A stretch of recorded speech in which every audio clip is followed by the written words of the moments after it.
Please बैठिए।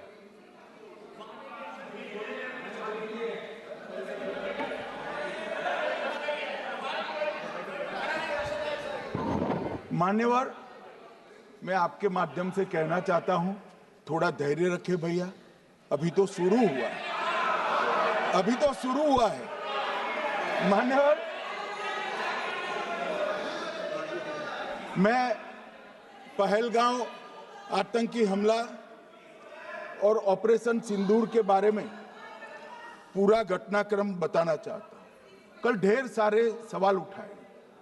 वैसे तो मुझे लगता था कि कल रक्षा मंत्री जी के भाषण के बाद शायद कांग्रेस पार्टी सपोर्ट में भाषण देना शुरू करेगी और अगर थोड़ी बहुत जनता की इच्छा की परख होती तो वो ही करते, मगर नहीं करा, क्योंकि रक्षा मंत्री जी ने बहुत बारीकी से ऑपरेशन सिंदूर की सफलता, इसकी जरूरियात, इसकी प्रासंगिकता और इसके परिणाम, इसके बारे में बहुत अच्छे तरीके से सदन के माध्यम से पूरी देश की जनता के सामने रखा जाए।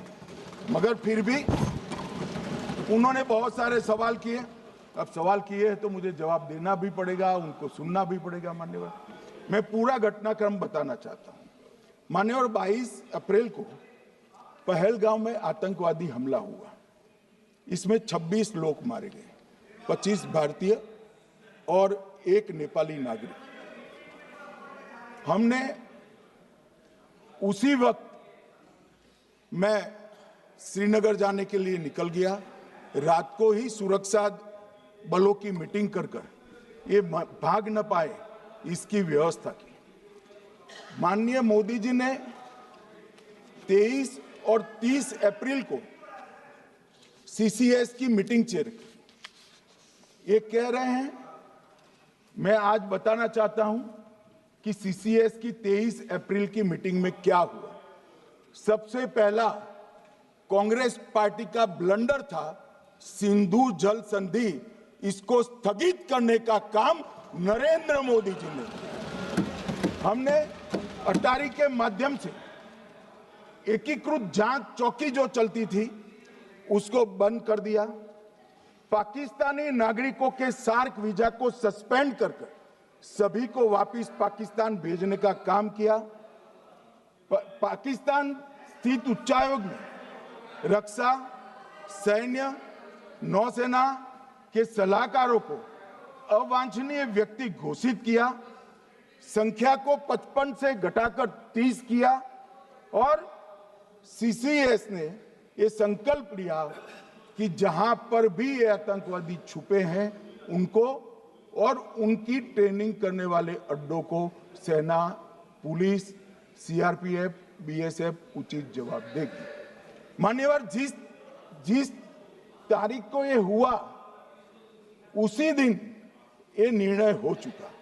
मान्यवर, इसके बाद में कल गोगाई जी कहते थे मोदी जी 24 को पहलगाम जाने की जगह बिहार गए। सुनो यार।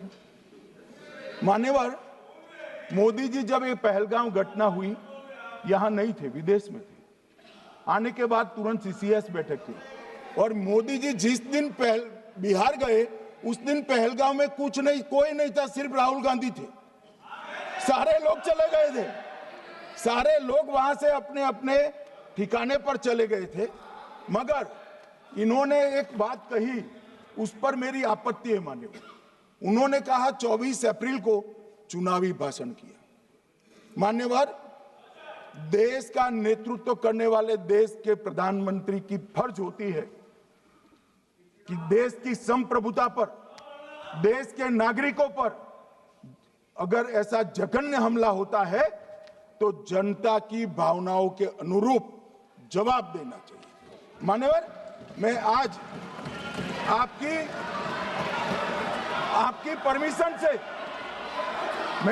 परमिशन से मोदी जी के बिहार भाषण के कुछ अंश पढ़ना चाहता हूं।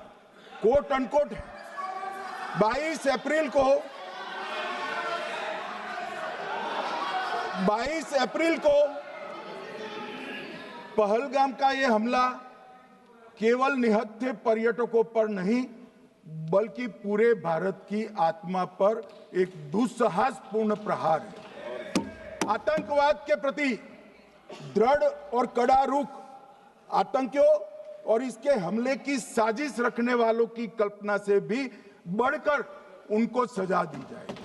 मान्यवर, महत्वपूर्ण है आतंकियों और इसकी साजिश रचने वाले दोनों को आतंकियों की बची खुची जमीन भी मिट्टी में मिलाने का समय आ गया है। 140 करोड़ भारतीय इस बात के लिए एकजुट है कि आतंक के आकाओं की कमर तोड़ दी जाएगी। भारत हरेक आतंकवादी और उनके समर्थकों की पहचान करेगा, उनका पता लगाएगा और उन्हें दंडित करेगा।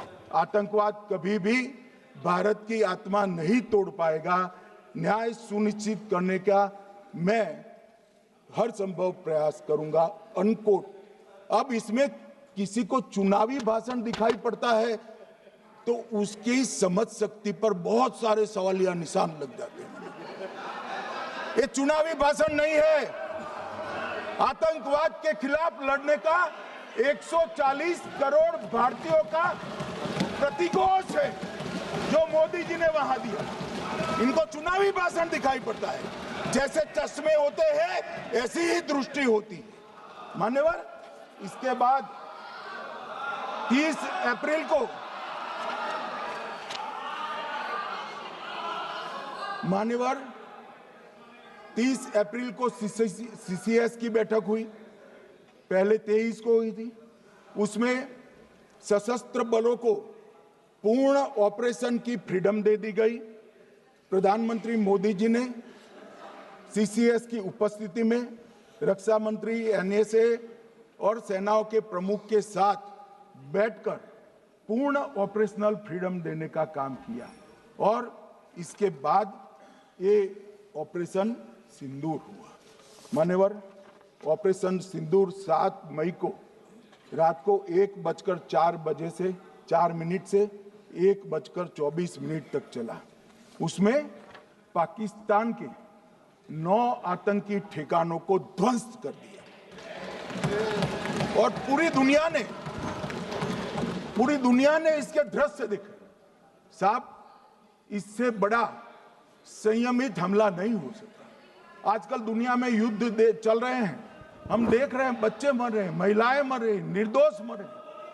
हमने 9 आतंकी अड्डों को समाप्त किया परंतु एक भी सिविलियन नहीं मारा गया, केवल और केवल आतंकी मारे गए। स्थान थे